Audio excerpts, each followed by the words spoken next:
ರಾಶಿಯಲ್ಲಿ ಹೊನ್ನರಶ್ಮಿಯಲ್ಲಿ ಜನಿಸಿತೊಂದು ರೂಪ. ಬೆಳಕಿನ ಚೆಲುವೆ ಸುಳಿದಳು, ಬಳುಕುತ ಇಳೆಗೆ ಇಳಿದಳು.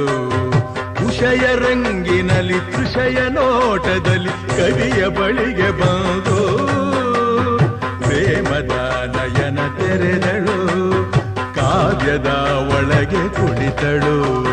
ಕಲಕಲಗೊಂಡವು ತ್ರಿಪದಿ ಪದಗಳು, ಪರವಶಗೊಂಡವು ಸಕಲ ರಸಗಳು.